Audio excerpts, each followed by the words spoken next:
श्रीभगवानुवाच अहमेवास्मेवाग्रे नान्यद् यद् सत्परं पञ्चादहं यदेतच्च योऽवशिष्येत सोऽस्म्यहम्।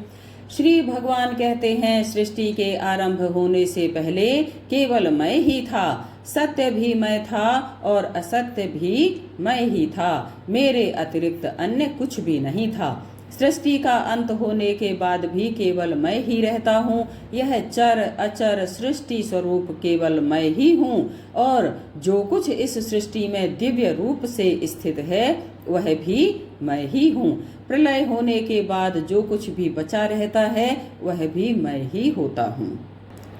ऋतेर्थं यत् प्रतीयेत न प्रतीयेत चात्मनि तद्विद्यादात्मनो मायां यथा भासो यथा तमः। मूल तत्व आत्मा जो कि दिखलाई नहीं देती है, इसके अलावा सत्य जैसा जो कुछ भी प्रतीत होता है वह सभी माया है। आत्मा के अतिरिक्त जिसका भी आभास होता है वह अंधकार और परछाई के समान मिथ्या होता है। यथा महान्ति भूतानि भूतेषु चावचेष्वनु प्रविष्टान्य प्रविष्टानि तथा तेषु न तेष्वहम्। जिस प्रकार पंच महाभूत पृथ्वी जल अग्नि वायु आकाश संसार की छोटी या बड़ी सभी वस्तुओं में स्थित होते हुए भी उनसे अलग रहते हैं, उसी प्रकार मैं आत्म स्वरूप में सभी में स्थित होते हुए भी सभी से अलग रहता हूँ। एतावदेव जिज्ञास्यं तत्त्वजिज्ञासुनात्मनः अन्वय व्यतिरेकाभ्याम यत् स्यात् सर्वत्र सर्वदा। आत्म तत्व को जानने की इच्छा रखने वालों के लिए केवल इतना ही जानने योग्य है कि सृष्टि के आरंभ से सृष्टि के अंत तक तीनों लोक, स्वर्ग लोक, मृत्यु लोक, नरक लोक और तीनों काल, भूतकाल, वर्तमान काल, भविष्य काल में सदैव एक समान रहता है। यही आत्म तत्व है। हरि ओम तत्सत। जय श्री कृष्णा। राधे राधे। इस सृष्टि के मूल में प्रभु का संकल्प है। लीला करने के लिए प्रभु ने अपने से अभिन्न अपनी शक्ति को प्रकट किया, उसी का नाम माया है। इस प्रक्रिया से तत्वों का निर्माण हुआ। इन तत्वों को धारण करके भगवान ने जल में निवास किया। प्रभु की नाभि से दिव्य स्वर्ण कमल और उसी पर ब्रह्मा जी का प्राकट्य हुआ।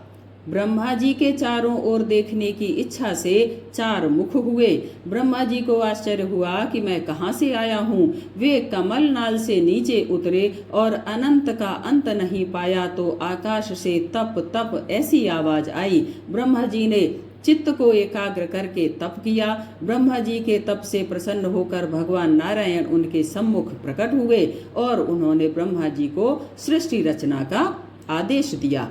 ब्रह्मा जी ने कहा, मैं सृष्टि का निर्माण तो करूंगा आपके बल पर, लेकिन मुझे अहंकार हो गया तो। भगवान ने तब कहा, इस चराचर जगत में ईश्वर अर्थात नारायण के अलावा अन्य कोई पदार्थ नहीं है। ईश्वर केवल एक है। संसार में जितने भी रूप दिख रहे हैं उनमें वही एकमात्र परमात्मा तत्व है। एक प्रभु को छोड़कर अन्य किसी वस्तु का अस्तित्व नहीं है। अगर अन्य किसी वस्तु का अस्तित्व प्रतीत हो तो उसे भगवान की माया ही समझनी चाहिए। हर स्थिति में प्रभु में यह दृढ़ आस्था बनी रहनी चाहिए। सृष्टि के आदि मध्य में वही एकमात्र प्रभु हैं। ऐसा विश्वास रखने से सृष्टि रचना का मोह कभी पैदा नहीं होगा। भगवान का यही उपदेश चतुश्लोकी भागवत में बताया गया है।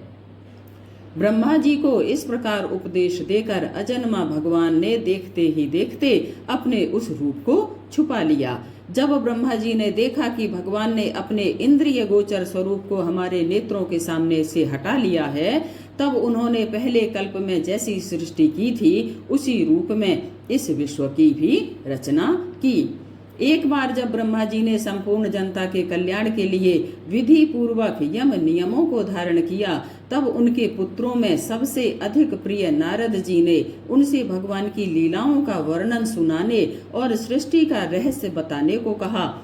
तो ब्रह्मा जी बहुत प्रसन्न हुए और उन्होंने 10 लक्षण वाला वह भागवत पुराण उन्हें सुनाया जिसका स्वयं भगवान ने उन्हें उपदेश दिया था। इसके बाद भगवान वेद व्यास जी सरस्वती के तट पर बैठकर जब परमात्मा के ध्यान में मग्न थे तो देवर्षि नारद ने वही भागवत उन्हें सुनाया। उसी भागवत महापुराण को मैं अर्थात शुकदेव जी अब तुम्हें सुनाने जा रहा हूँ।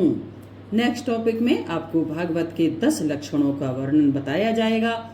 तब तक के लिए जय श्री कृष्णा, राधे राधे। चैनल को लाइक करें, सब्सक्राइब करें, क्योंकि मेरा ऐसा संकल्प है कि मैं संपूर्ण भागवत कथा जैसी भी आपके पास तक पहुंचा सकती हूँ, जो मूल है, जिसका भावार्थ हमें एक एक अक्षर का मिलता है, वैसा मैं आप तक पहुंचा सकती हूँ। जय श्री कृष्णा, राधे राधे।